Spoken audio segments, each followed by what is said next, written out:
The Miami Heat got great news that we have to talk about it on two of their star players. This is the Heat Report by Chat Sports. I am your host, Nic Rohloff, and you might be wondering, what is this great news? Well, one, Heat basketball is almost back. That's one. But in all honesty, we have to talk about these two things. Tyler Herro bulking up and how that is going to impact him in the Miami Heat this season with his added weight. And Bam Adebayo spoke to media members about his improved three-point shooting and what to expect this season from him beyond the arc, and both are very, very positive. But make sure you are subscribed to the channel because we have you covered on a daily basis surrounding the Miami Heat. We are 25 subscribers away from 14K. Hit that sub button for daily Miami Heat coverage, but also hit that sub button to get to 14K for number 14, Tyler Herro. And that's where we'll start with today's show because we saw his arrival to Heat training camp and media day with the buzz cut. Says he's going to have it on for the entire year, not change the hairstyle. But the thing I want to point out here is how much bigger and stronger he looks. You see it in his shoulders. You see it in his neck. You see it in his biceps. And I know it might be tough to see it in this next photo right here in terms of the entire Heat team. But if you want the full photo to where you can zoom in, check out my Twitter at Nic_Rohloff. Because when you look at Tyler Herro in the top right here, he just looks like a different human being. The traps, like I said, the shoulders, the biceps, the neck, like he just looks so much bigger. And this is key for Tyler. And you might be wondering, why is it important that he added weight? And he said that he is 201 pounds right now, and he finished last season 189, and we all know he was much smaller than that in his first 3 or 4 seasons in the league. So why is this key for him? Well, it's because that when you add more muscle, you add more weight, you're able to absorb more contact. You're able to withstand an 82-game season, and it allows you to stay healthier, and it gives you a higher likelihood of staying away from injuries. Is it a guarantee you're not going to get injured? No, it's not. But it at least adds to the ability to not have these soft tissue and minor injuries because you're able to absorb, be balanced, and take contact more. And we know this is a key for Tyler Herro. In his 5-year career to this point, he has missed games at a pretty high rate in almost every single year. He missed 40 games last season, played in 42. Though 2 years prior was fine, but he still never played 70 games, and the 2019 and 2020 seasons were obviously shortened due to COVID, but still missing more than 15 games in each respective season. It's key for Tyler to be on the court for Miami this season. And I know these were just regular season numbers, but obviously everyone knows he played 67 in 22-23, but then missed the entire postseason. How many games does Tyler Herro play this upcoming season? I'm going to say 70. I think he finally gets to that number. Maybe I'm optimistic. Maybe I'm just a little too bullish on Tyler Herro, but that's my prediction. Let me hear yours down in the comment section.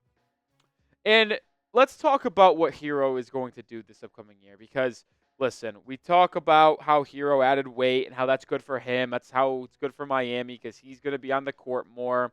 But he's one of the best scorers in the NBA, right? We've known this. He's averaged 20 points per game in 3 straight seasons, including that 21-22 year where he won Sixth Man of the Year off the bench for Miami. He's consistent. No matter what you can say, when he's on the floor, you know what you're going to get. You're going to get 20 points per game on 44% shooting and damn near 40% from beyond the arc. And it's nice to have him on the court. And I will say this as well. When you listen to some of his quotes, his sound bites, his press conference from Media Day, he sounded a lot more mature at his press conference. We talked about this on Monday. Last season, he came into the presser and said, yeah, man, I want to be averaging 25 points per game this season. I want to be an all-star. This year, he says, I don't really care about that anymore. I just want to be on the court. I want to contribute to a winning culture and a winning organization for the Miami Heat. Those are very more mature comments. There's also when they asked him about his role with his team, sixth man or starter, he says, well, I'm going to leave that up to the coaching staff of this organization. I'm just going to go out there and play my best every single night. These are better answers from Tyler. These last year would have been, yeah, you know what, I'll do whatever the coaching staff would want, but I view myself as a starter. No, he doesn't say that anymore.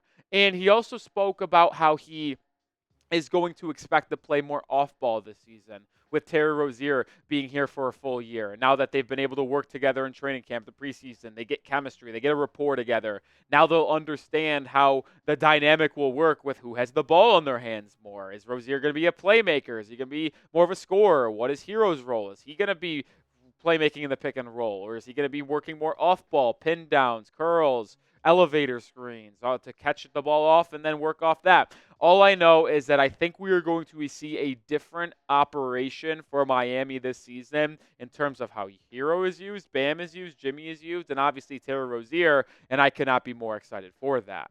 All right, let's transition now into a conversation about Bam Adebayo because he's going to shoot more threes this year. We knew that was going to happen based off how he started to incorporate it more at the end of last year. But then we've seen him shoot high leverage three-pointers at the Olympics for Team USA with Eric Spoelstra on that coaching staff and how he wanted to take that next step. And he really vocalized that over the past 48 hours, saying that sometimes I think seeing is believing.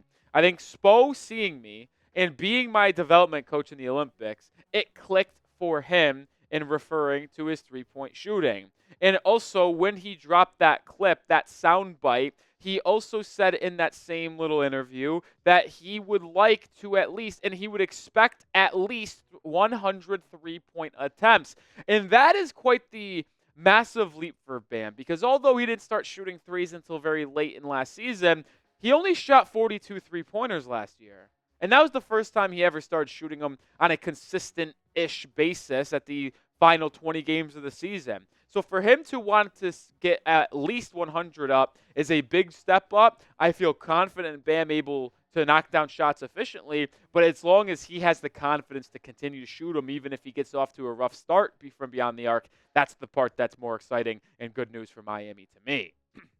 We are getting closer to this Miami Heat season. And if you want to wear the top shirts around the Miami Heat, get this shirt right here. Chatsports.com/Heat shirt. $21 right now. Get your gear before the season tips off in 2 or 3 weeks.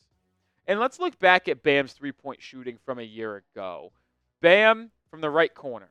Didn't shoot him often, but made a good amount. 50%, 3 for 6. Same thing from the right wing. The key is here, when we're showcasing this, is that he took the majority of his three-pointers from the top of the key. That's the only place he really felt comfortable taking them from last year. But in order for him to become a more well-rounded asset offensively in terms of spacing the floor, that is where you're going to have to see him make more corner threes, make more threes at the elbows and on the wings. And that's the part that was so fascinating with his three-point shooting at the Olympics, is that the majority of those shots actually came from the corner. In a game against the Serbian national team with Nikola Jokic and Jovic, who didn't really play, but he made a couple corner threes in a row. That's the part that's going to be great, because if he is actually forcing defenses to respect him at least a little bit from the three-point arc, the Heat offense is going to have so many more driving lanes for Jimmy Butler,